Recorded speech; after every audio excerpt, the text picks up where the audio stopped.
International lab facility. Student-led startups. Great academic exposure. KL, deemed to be university.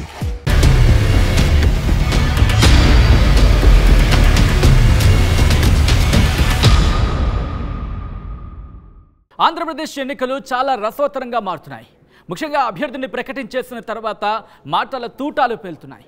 నియోజకవర్గాలు అడుగు పెడుతుంటే రాజకీయ సెగలు కంటికి కూడా కనిపిస్తాయేమో. అవును, ఇది బహుశా దీనికి సంబంధించి అతిశయోక్తి అవ్వచ్చేమో, కానీ ఏమాత్రం కాదని అనుకోవచ్చు. ఆ విధంగా ఉన్నాయి నియోజకవర్గాల్లో పోటాపోటీగా ప్రచారాలు జరుగుతున్నాయి, మాటల తూటాలు పేలుతున్నాయి. ఈ నేపథ్యంలో ఈరోజు మనం మాట్లాడుకోబోతున్నాం ఉమ్మడి కర్నూలు జిల్లాకు సంబంధించి మరొక ఆసక్తికర నియోజకవర్గం ఆదోని. ఆదోనిలో ఎవరు అక్కడ ఎమ్మెల్యేగా గెలవబోతున్నారు, ఎవరికి విజయావకాశాలు ఏ విధంగా ఉన్నాయి, ముఖ్యంగా అక్కడ సామాజిక వర్గాల పరంగా ఎవరు ప్రభావితం చేసే అవకాశం ఉంది, అక్కడ డిసైడింగ్ ఫ్యాక్టర్స్ ఏంటి, ఇవన్నీ కూడా ఈరోజు మాట్లాడుకునే ప్రయత్నం చేద్దాం. ముందుగా ఆదోనిలో ఏ పార్టీ ఎవరిని బరిలోకి దించింది చూసే ప్రయత్నం చేద్దాం. Here it is. వైసీపీ బరిలోకి దించింది వై సాయి ప్రసాద్ రెడ్డిని. అలాగే తెలుగుదేశం పార్టీ బరిలోకి దించింది తెలుగుదేశం పార్టీ, జనసేన, బీజేపీ పొత్తులో భాగంగా బీజేపీ బరిలోకి దించింది పార్థసారథిని. ఒకసారి ఇండివిజువల్ ప్రొఫైల్స్ చూసే ప్రయత్నం చేద్దాం.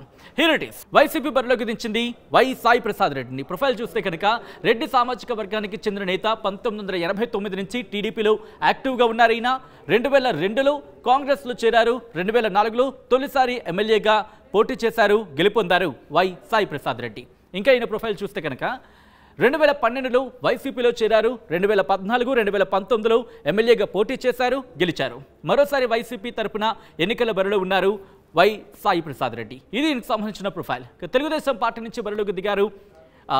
తెలుగుదేశం పార్టీ, జనసేన, బీజేపీ కూటమిలో భాగంగా బీజేపీ నుంచి బరిలోకి దిగారు పార్థసారథి. ఈయన ప్రొఫైల్ చూస్తే కనుక బోయ సామాజిక వర్గానికి చెందిన నేత, వృత్తిరీత్యా డాక్టర్. 2018లో బీజేపీలో చేరారు.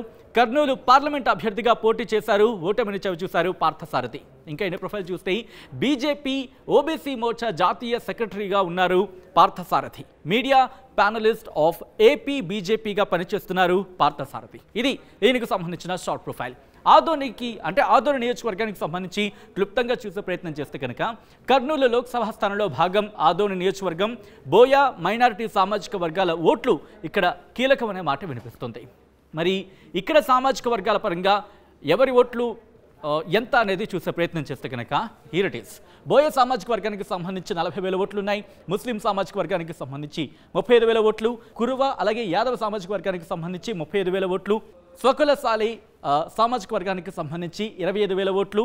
లింగాయత్ లేదా జంగమ సామాజిక వర్గానికి సంబంధించి 10,000 ఓట్లు ఉన్నాయి అనేది తెలుస్తుంది. ఈ నేపథ్యంలో ఇక్కడ విజయావకాశాలు ఎవరికి ఏ విధంగా ఉన్నాయి, అలాగే ఇక్కడ డిసైడింగ్ ఫ్యాక్టర్స్ ఏంటి, అక్కడ ఎటువంటి అంశాల గురించి ప్రజలు చర్చించుకుంటున్నారు తెలుసుకుందాం. మా ప్రతినిధి హుసైన్ అప్డేట్స్ అందించబోతున్నారు. హుసైన్, మరొక ఇంట్రెస్టింగ్ నియోజకవర్గం ఆదోని. ఇక్కడ వైసీపీ బరిలోకి దించింది సాయి ప్రసాద్ రెడ్డిని, అలాగే భారతీయ జనతా పార్టీ బరిలోకి దించింది పార్థసారథిని.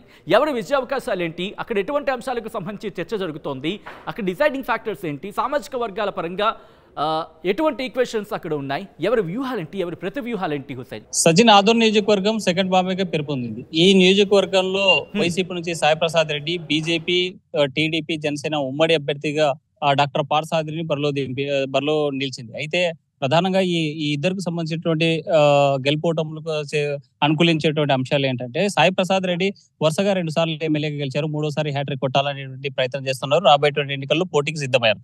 అయితే ఈ గత 5 సంవత్సరాల్లో తనయుడితో పాటు తనయుడు చేసినటువంటి భూ కబ్జాలు, లేకపోతే ఇతను చేసేటువంటి రియల్ ఎస్టేట్ వ్యాపారము, లేక ఎక్కడ చూసినా ఇసుక దందాల పేరుతో పెద్ద ఎత్తున విమర్శలు వచ్చాయి ఇతను సాయి ప్రసాద్ రెడ్డి పైన. అయితే తను గెలవడానికి తను గెలుపు మీద ఆశలు పెట్టుకునే ప్రధానమైన అంశాలు రాష్ట్ర ప్రభుత్వం చేసినటువంటి సంక్షేమ పథకాలు, మరోవైపు ఆ నియోజకవర్గంలో చేసినటువంటి అభివృద్ధి అనేటువంటి ప్రధానంగా కనిపిస్తుంది. ఎందుకంటే ఆదోనికి సంబంధించి రెవెన్యూ డివిజన్ కేంద్రం అది.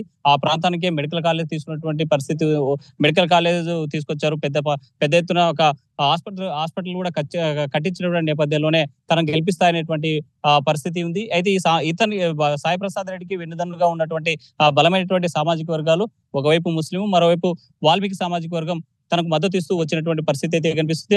ఆ పరిస్థితుల్లోనే ఇతను గత 2 సార్లు కూడా గెలిచారనేటువంటి అంచనా ఆ పార్టీ భావిస్తుంది, సాయి ప్రసాద్ రెడ్డి భావిస్తున్నారు. ఈ నేపథ్యంలోనే గతంలో మీనాక్షి నాయుడు ఎమ్మెల్యేగా పోటీ చేశారు. ఆయన 2 సార్లు పోటీ చేసి ఓడిపోయారు. మాజీ ఎమ్మెల్యేగా ప్రస్తుతం ఉన్నారు మీనాక్షి నాయుడు కంబ సామాజిక వర్గం నుంచి. అయితే టీడీపీ పార్టీ నుంచి అనేక సందర్భాల్లో ఇతర సీట్ కావాలనేసి అధిష్టానం మీద ఒత్తిడి తెచ్చారు. ఉమ్మడిగా పోటీ చేయాల్సి వస్తే తప్పనిసరిగా టీడీపీ జనసేన సంబంధించినటువంటి అభ్యర్థి మల్లప్పని కూడా బరిలో దింపాలని మల్లప్పకి ఇస్తారనేటువంటి పెద్ద ఎత్తున ప్రచారం జరిగింది.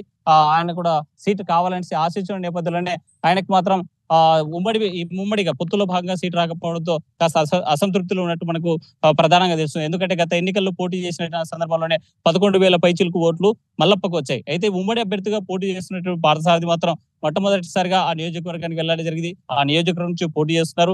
బీజేపీ పార్టీ నుంచి పోటీ చేసేటువంటి పరిస్థితి ఉంది. అయితే ఉమ్మడిగా పోటీ చేస్తున్నటువంటి నేపథ్యంలోనే ఆదోన్ నియోజకవర్గంలో బలమైనటువంటి సామాజిక వర్గం గెలుపోవటంలో డిసైడ్ చేసేటువంటి ఫ్యాక్టర్స్ ఉన్నటువంటి సామాజిక వర్గం ముస్లిం మైనార్టీ వర్గంతో పాటు అదే విధంగా క్రిస్టియన్ మైనార్టీ వర్గాలు ప్రధాన భూమిక పోషిస్తున్నాయి గెలుపోవటంలో. అయితే బీజేపీ పార్టీ అభ్యర్థిని వాళ్ళు స్వాగతిస్తారా లేకపోతే వ్యతిరేకిస్తారా? ఈ సిఏఏ సంబంధించినటువంటి అమెండ్మెంట్ చట్టం ఏదైతే డిస్కషన్ జరుగుతుందో అది పెద్ద ఎత్తున కూడా అక్కడ ఆదోన్ నియోజకవర్గంలో చర్చ జరుగుతున్నటువంటి పరిస్థితి అయితే స్పష్టంగా కనిపిస్తోంది. ఈ నేపథ్యంలో ఒకవైపు బీజేపీ మీద ఉన్నటువంటి మైనార్టీ వ్యతిరేకత, అదే విధంగా టీడీపీలో టీడీపీ జనసేన పార్టీలో ఉన్నటువంటి ఈ గ్రూప్స్ ఏవైతే ఉన్నాయో, ఎందుకంటే సీట్ కోసము టీడీపీలో మీనాక్షి నాయుడుతో పాటు అదే విధంగా అక్కడ ఉన్నటువంటి కురువ సామాజిక నుంచి దేవేంద్ర ఆశించాడు. అదే విధంగా గుడిసె కృష్ణమ్మ టీడీపీ పార్టీ నుంచి సీట్ తెచ్చుకోవాలనేసి గ్రూప్ ముగ్గురు కూడా భావించినటువంటి సందర్భంలోనే ఆ ముగ్గురికి సీట్ ఇవ్వలేదు టీడీపీ అధిష్టానం.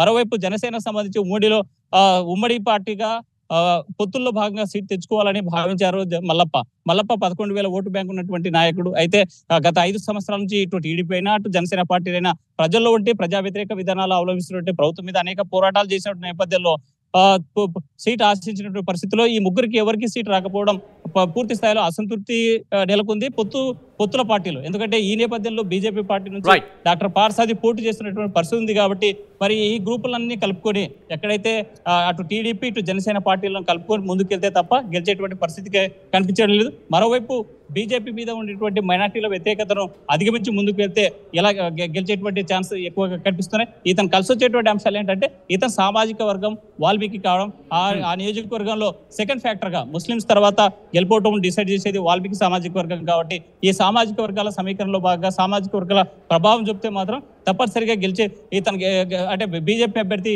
గెలిచే ఛాన్సెస్ ఉన్నాయని అంచనా వేసుకుంటుంది ఆ పొత్తుల పార్టీలు. అయితే ఈ నేపథ్యంలో మరి వైసీపీ గెలుస్తుందా, పొత్తుల పార్టీలో ఉన్నటువంటి అభ్యర్థి గెలుస్తాడనేటువంటి మాత్రం మన ఎన్నికల ఫలితాల దాకా వేచి చూడక తప్పదు. సచిన్.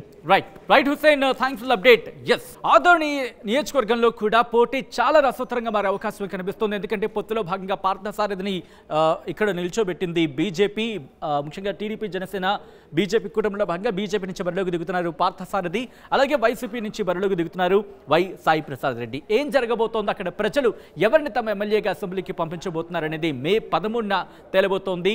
అండ్ ఆ రిజల్ట్స్ ఫలితాలు జూన్ 4న రాబోతున్నాయి. అంతవరకు వేచి చూద్దాం.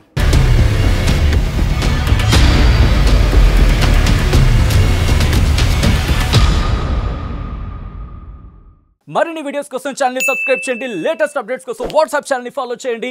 అండ్ లింక్ డిస్క్రిప్షన్ లో ఉంది.